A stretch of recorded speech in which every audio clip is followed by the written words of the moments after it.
Let's fucking do this. Hello and welcome to Haw Haye. My name is Shahana. I am currently a human alive on planet Earth. I feel like I needed to say that specifically because there are aliens out there and I want them to know where this is coming from. Aliens, I want you to know that we call this Earth. We are in the Milky Way, in the solar system. I don't know what you guys call it, but this is what we call it. I'm pretty sure in your language there must be like a whole other thing that y'all call the universe. And I'd be really curious to hear about that someday, one day when you finally make your appearance excruciatingly public, because honestly, y'all have just been dropping hints. And I think it's time to just be real with us and tell us that you're here. Because I really don't want to be left to my imagination. And I think human beings, honestly, while the imagination is wonderful for so many reasons, I think that right now we would like some mystery solved. Welcome to Haw Haye, where we just talk about all kinds of random, because I have ADHD. I found out that I have ADHD actually in 2022. I'm 36 years old, so 34 is a lovely age to find out that you have ADHD, which honestly, I think if my family were to be honest, my family's actually excruciatingly honest. I've said excruciating twice now. My family definitely noticed it. I just thought my mind was all over the place and that was normal and okay. And I honestly also thought it was completely normal to have an inner monologue at all times. And then I found out people don't have inner monologues. And honestly, that made me feel a little sad for them. Going back to the idea of aliens and languages and what they probably call the universe. Y'all think I'm like joking, but I'm not. We can't be the only ones out there. Do you like how this entire podcast has gone into the alien realm first and foremost? Like they're the most important people out there, beings, creatures, whatever you want to. But going back to the concept of, or not the concept, but the idea of like what they call the solar system. I recently had a guy tell me, when I told him that my name was Shahana Khan Khalil, I said it was Shahana Khan, and he obviously struggled with that, being here in the US, couldn't pronounce the kha sound. I understand, there's no force there. But what I thought it was really funny was the fact that he was like, no, your last name is Khan. Khan, like you're in America now, so your last name is Khan. And I was like, sure guy. Sure. Why not? What was I thinking? How would I know how to pronounce my own name? Anyway, this is the Haw Haye podcast. And did I make notes? You bet your ass I did. Because obviously I could probably talk till the end of time on my own, because that's kind of how I live my life to begin with. You think I'm bored living alone? I'm really not. And if I'm like snorting at different stages, it's not because I'm doing some strange drug. I don't do strange drugs. It's because it's allergy season out here in Atlanta, Georgia. And I, growing up in Pakistan, was like, I don't have fucking allergies. But then I moved here and I found out it's very likely that I do. Having said that, I do think it is a bit strange to do a podcast on your own, even though I fully am capable of talking to myself till the end of time. So I was like, okay, what the fuck am I supposed to do? How am I supposed to do this? And so I, being Shahana, made some notes, because who are we without preparation and organizing? So what is the Haw Haye podcast? The Haw Haye podcast, honestly, okay, so the first thing I wanted to say about this podcast was that I panic bought this chair. As some of you might know, I got divorced in, well, the way I see it, May of last year. So it's almost been a year actually. And I decided to do what a lot of people do, which is basically start completely from scratch. And I picked up and I moved to an entirely new city. I didn't have any furniture. I gave all of it in the divorce. There were lots of reasons as to why that happened, practical more than anything else. And I just showed up in a completely new apartment with nothing but 2 suitcases, 1 suitcase with like camera gear because that shit's expensive and that's part of my life, and my bike because my bike really is my life. And 12 weeks ago, going back to the bike thing, 12 weeks ago, I actually had a bit of a cycling accident. The US became excruciatingly cold. That's the 3rd time with excruciating. Immensely cold is what I'm going to go with. 12 weeks ago, the US was immensely cold. It was like a weird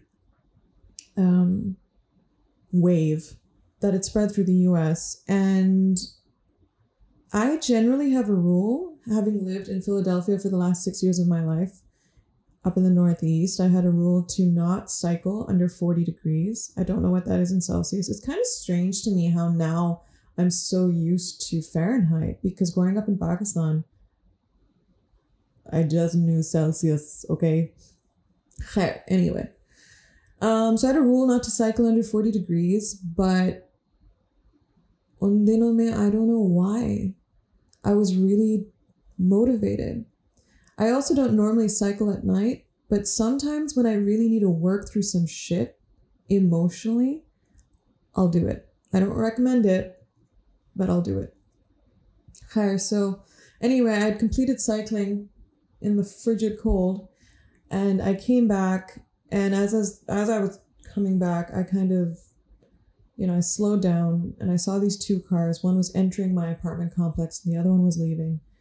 And I was so focused on the cars that I didn't look down, and so essentially, as I was turning ever so slowly, I slipped on a sheet of ice and I fell to the left side of my body, and my left elbow is what took the brunt of it, took the impact. And I knew something was wrong for sure. I looked up instantly because I was like, ah, shit, there's cars. Like, I'm going to die.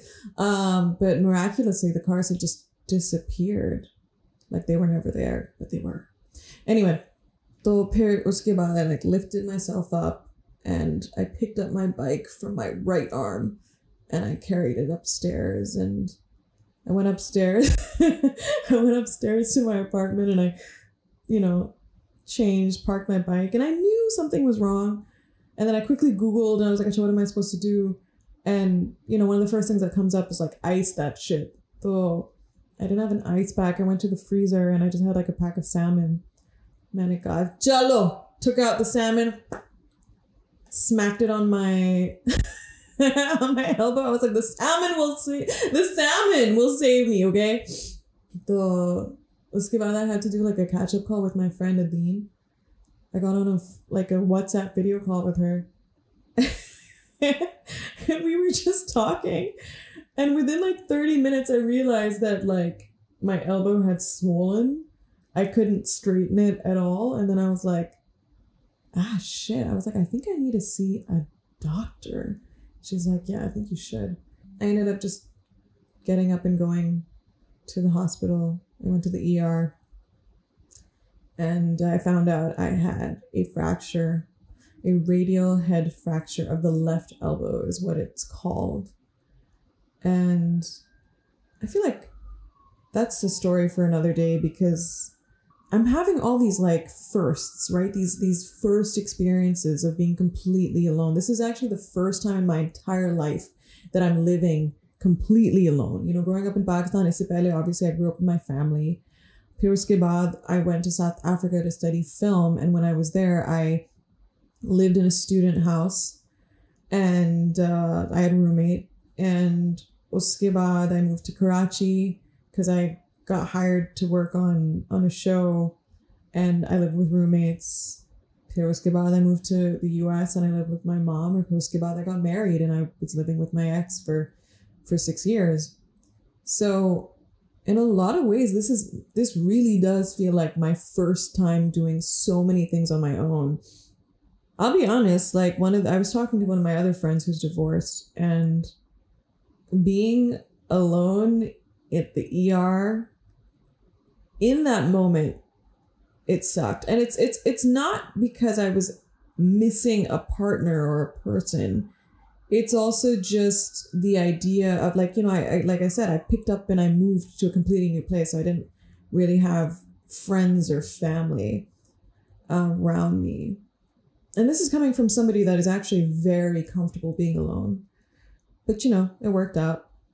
I got on the phone with my brother and I remember he sent me pizza that night because he was like, oh my God, you need to eat. Later on, I got a lot of help from a lot of people. Turns out the sling can do wonders because I was in a sling for a while. I've got to say, like, help came from the most unexpected places. And it was really, really sweet and kind. I think I'm digressing. So I moved to this apartment. I didn't have furniture. And so I was like, okay, if I'm going to do a podcast, what is this going to look like? And therefore I felt the need to panic buy a chair. The other thing I wanted to say was, why am I doing this podcast? So I've had a history of doing this sort of thing. I used to have a radio show in Pakistan a billion years ago. So, you know, that was fun talking to yourself, but it was also like live and, you know, you're talking to your listeners, right? And that's cool. And you get to play music, and I love music. And so that was a part of it. I've been on a bunch of podcasts, like as a guest. So that's also like, I'm familiar in that sense, but essentially tying back, I guess, to the fracture. Once I did fracture my elbow, I was just miserable. And I remember going onto Instagram and talking to my followers, and I was like, is there a job that I can do where I'm just sitting around and just talking and getting paid for it? And everyone was like, do a podcast. So truly, this is more meeting a request / demand from people. And so I don't know how this is going to pan out long term, but, you know, we shall see. What I did want to say, though, going back to the concept is not the right word, or I guess like this feeling of inadequacy and this feeling of lack when it comes, or at least the one that I most definitely was feeling, and I'm continuing to feel about, am I ready to do this? Is, you know, I felt all this pressure suddenly. It's like, I don't have furniture. I have an empty apartment. Do I need to build a set? I literally for the last few weeks have just been religiously Googling and like looking at how other people do their podcasts and I'm like, this doesn't feel right. Does that work? Does this work? You know, all the different things that people are doing, and just this very serious feeling of inadequacy and lack, and I'm not equipped, and I'm not the right person for this, and I'm not the right. I think we all experience that, you know, it's a bit of imposter syndrome and a bit of who would want to hear my opinions, who would want to listen to me speak. But then it also, I think, ties back to what I was saying earlier about divorce and restarting your life. And this actually goes back to one of the things I actually wrote down. So, you know, I'm trying to stay on track with this. One thing I'm trying to remind myself of all the time, like one thing that I think I'm trying to be more mindful of, is you cannot build something in 6 months that took 6 years to build. And I say that particularly in relation to my marriage. When I first moved into this apartment, you know, I was just kind of like, I felt like things just didn't feel like a home, you know, because, and home is not just furniture. Home is also like an ecosystem, you know, it's a habitat. It's like you come in and there's an energy, of that the things might bring you, yes, but it's not about like filling in a space and making it all, just again, it's an energy, it's an ecosystem. And I think that post my divorce, like I also felt like, oh, I'm a 36-year-old person. I need to have everything sorted. I need to be on top of everything. This is what my home should be looking like. Like I had all these ideas and standards that I thought it needed to be. Otherwise, I'm a failure. And also, like, I think, I don't personally feel this, but I am a human being. And I'm sure that it's happening on like a subconscious level. The idea of divorce being associated with failure, and so I think it's also like taking the physical manifestation of your life, which is your home, and then that somehow mirroring what's going on inside. And if inside you're feeling like, oh my gosh, I got divorced, I failed this important part of my life, therefore the outside is also a representation of that, and my habitat is a representation of that. And maybe if I fix everything around me, if I feel like I'm in a home that feels put together, then inside I will also tell myself, aha, yes, you are fine. You are not a failure, and it's okay. The basic learning that I just keep going back to is you can't do that. You can't fast forward this shit. You can't fast forward healing, and you can't fast forward building. So again, you can't build something that took 6 years to build in just 6 months. We're starting from scratch, and that is okay. That's just life. I feel like I've said so many things, and here I was worrying, like, what would I have to, I haven't even touched upon the things that I actually wanted to talk about. So going back to why I started this podcast or why I'm doing it. Well, obviously, like I said, I think the fracture was a bit of a catalyst to force me to finally do this. But if I have to be honest, like I've been talking to friends for a while about just our various experiences, particularly divorced people, because it's such a unique thing.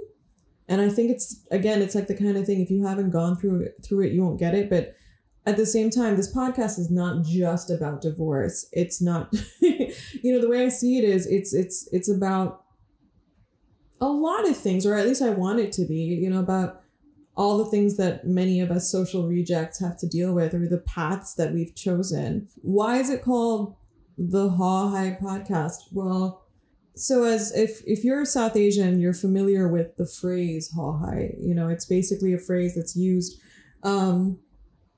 anytime, somebody in the community, an elder or somebody who may be a little more conservative, sees something that is considered socially unacceptable or taboo, they're going to respond with Haw Haye. And I just kind of feel like if I have to look at my own life, I think that I have broken nearly every single rule possible when it comes to South Asian culture or just Desi culture. I think that so much of who I am is that, and this isn't to say that, to shun the value of South Asian culture. There's so much that I love about being Desi. I'm very happy being South Asian and being Desi. But I also think that there's a lot of things that I've just walked away from, or certain rules that I've broken. And each rule that I've broken has been a lesson. There's been a learning there for sure. And I don't always get it right either. I'm a human being. I keep saying, like, in the way that they say in the news, like, I'm a developing story, This is the disclaimer part of the podcast. Like, I'm not an authority on anything. I'm just a person, and I'm going through life. I don't see myself as a role model. I certainly hope that the people who listen to this are just people who are kind of like me, or they just want to hear my thoughts, and that's pretty much it. But ultimately, everyone's going to do their own thing, and that's fine. I know that there's definitely a larger conversation to be had about individual thought versus, community, and the larger impact that each person's values and intentions and actions have on, society at large. But I think that I've also seen both sides of it. Like, I've seen what it's like to be too conformist, and then the other side of it where it's like no fucks were given altogether. I think that growing up in Pakistan and then being in the US, those are two really good examples of being polar opposites. The US is hyper individualistic. Pakistan is, everything is based off of what society has to say. It's like they say, it's like just find a balance ultimately. And I think that's what I've been trying to do. One of the other things that I wanted to say about podcasts was I think that podcasts are also a little bit of a trap. It's an opportunity to get just low-key casually canceled. Because in order to you have to listen to the entirety of a podcast, right? To understand the meaning behind a single line. And what you typically will see is somebody will take like one line completely out of context and plaster it all over the internet. Much like religion, it's like the meaning is lost completely, And so I was like, do I really want that happening? Like, do I want this opportunity to be casually canceled? And then I was like, fuck it. It's fine. It's, I think that ultimately I'm not for everybody. It's like, that's actually one of the things that I've always kind of felt about people pleasing, or about the digital space particularly. I think that one of the things that I've always said this, that you do not walk into a classroom expecting everybody to like you. Or you don't walk into a classroom expecting every single person to be your friend. And if you do, I mean, that's larger commentary on you, and that's probably a conversation that you need to have with your therapist. We're not for everybody, I'm not for everybody. So I know that this is going to speak to some people and not all people, and that's totally fine. That's just the nature of it. And it was interesting because I was actually talking to my sister the other day, and, I kind of told her about some of the things that I feel like I really want to talk about on the podcast. Things that are that fall within the realm of Haw Haye, or things that we think of when we hear the term Haw Haye. Like, what are the things that people might have issues with? And she was like, why do you want to talk about these things? And I was literally like, well, who else is, Because I know certainly when I was growing up, I didn't have South Asian women talking about these things at all. Like, and when I say these things, I mean the complete embodiment of being a woman in our culture, and sure, like, obviously I'm a South Asian woman, and therefore I'm going to talk about that from my experience. But I think that there's a lot that we are just not allowed to discuss about ourselves, our bodies, our experiences. I remember I recently made a video about masturbating. And I laugh because, like, if you had said that to Shahana from 10 years ago, like, hey, Shahana, you're going to make a video about masturbating and put it out on the internet, she would have been like, are you fucking insane? But I did. Why? Because I think it's important. I think it's important to have these conversations. I'm really sick and tired of female desire being a source of shame. And and this exists the world over, but particularly in our culture, sex is something that people think happens to a woman. It's not something that she needs to actively participate in. And if she does actively participate in it, suddenly there are all these labels. There's all this speculation over how she knows these things and why she knows these things. There's never any speculation when it comes to men, about what they do and don't do in the bedroom. But with women, it's a whole other thing. And so when my sister asked me, like, why do you want to talk about these things? And I was like, because who else is, And I think growing up, I would have liked to have had these conversations. I will say that I did have a decent bit of, I can think of a few actually, healthy mentors who are women, who are older, and they've really helped me. They're kind of like my North Star to remind me of what are the things that are ultimately important to me.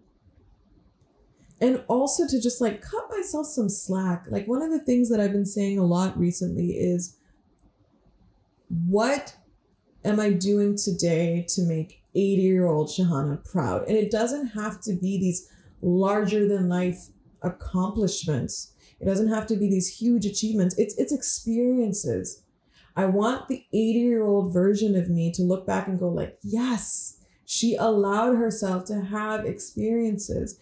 And this ties back to conversations I've had with older women from my culture. Yes, of course, I've had plenty of conversations with older women that, have shamed me for having any kind of experience, really.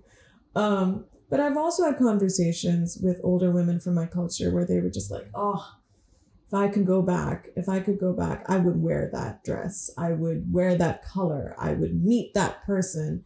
They always look back at their lives with the sense of, I don't know if it's disappointment or regret. And I certainly don't want to have that looking back. So, whatever I do today, I'm doing it for 80-year-old Shahana, because ultimately people come and go, no one is out here paying my bills. I'm doing it myself. You know what I mean?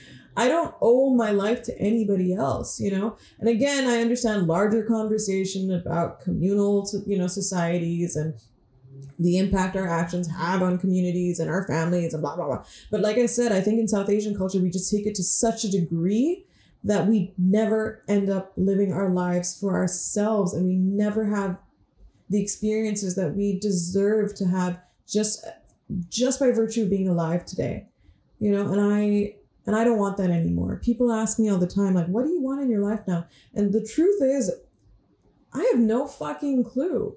But what I do know, I want to live experientially. I want to know what it feels like to live in this body and have it experience all the elements.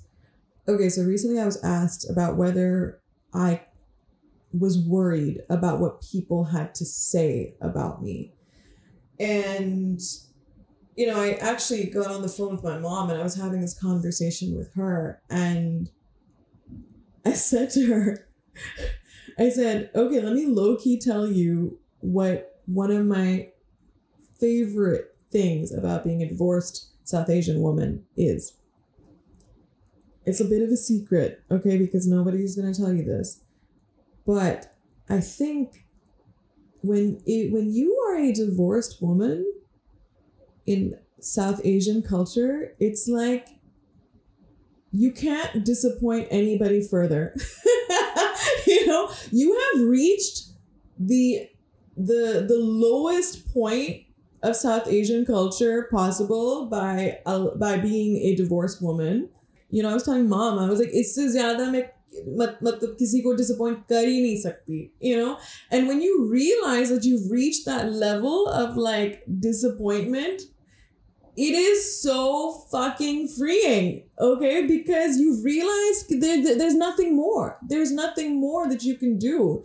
It's like on the other side of divorce in South Asian culture is fucking nirvana, okay? Because you can, because that's it. Now it's like, in a really weird way, once you kind of work through the pain and the healing and all that stuff, and I'm not saying that I'm on the other side. I'm not. I know I'm not. I know it's a journey. But you just stop giving a shit about what anybody has to say about you, because ultimately you are living this life. Nobody is out here, trying to take care of you. You are taking care of yourself. So in a way, it's kind of like when you've reached this level of societal disappointment, you're just like, well, fuck it. It's liberating and it's freeing in a way, in a lot of ways. It's just like, I don't care now. I just don't care. My life is mine and I need to live it for me in whatever way, shape, or form that makes sense. Uske alawa, there was also something I wanted to say that I've been asking myself a lot about fear and why I feel fear. Where is this fear coming from for real? And it's always this little voice in my head that asks and is like, well, if you do this, what will people say? And it just reminds me that I'm not immune to it. It's so ingrained in my being to be afraid of how I'm going to be perceived that it actually will stop me. It will stop me, or it'll cripple me, or it'll send me in this downward spiral. And I just, it's crazy that that's just what it is. It really is that, it's like the fear of what people will say is so real that it will stop me from doing so much.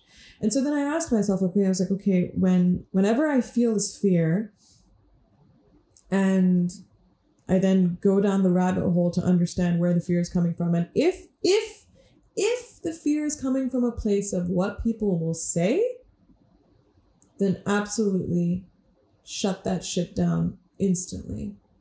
Just shut it down. Just shut it down. Go, oh, okay, Shahana, this is a fear of what people will say. Khatam, bas, khatam. That's it. That's fine. No more. I know it. And that's actually kind of weird, to say that out loud, because I've broken so many rules.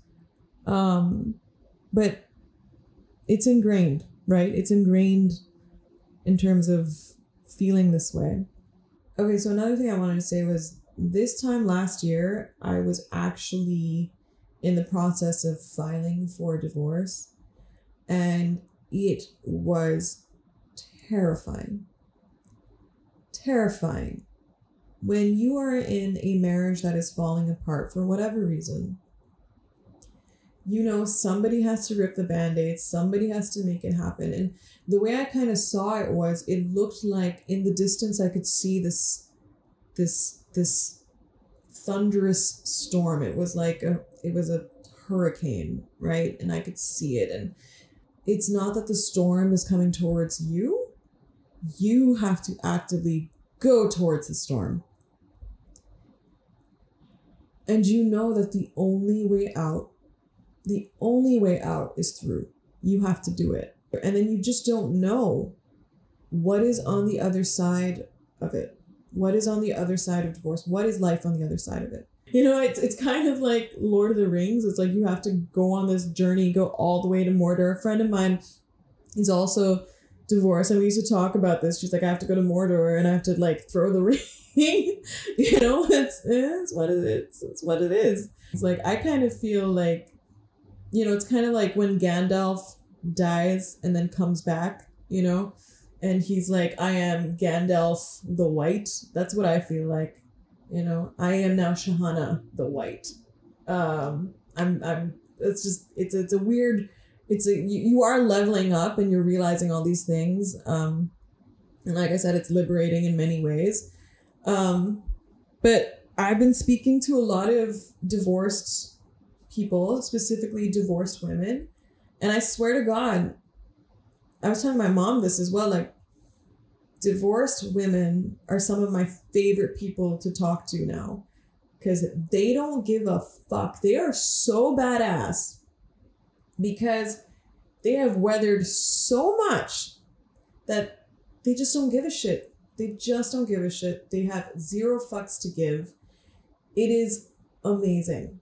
It is amazing. And again, like I said, yes, you have to go through the healing. Yes, you have to suffer. Yes, there's a lot of pain. And, I was discussing this with a friend that the thing with healing is healing does not happen in a vacuum. You actually have to go out with these exposed wounds, and experience life still and heal in that process. And that's just like a whole other thing. There's so many layers to that.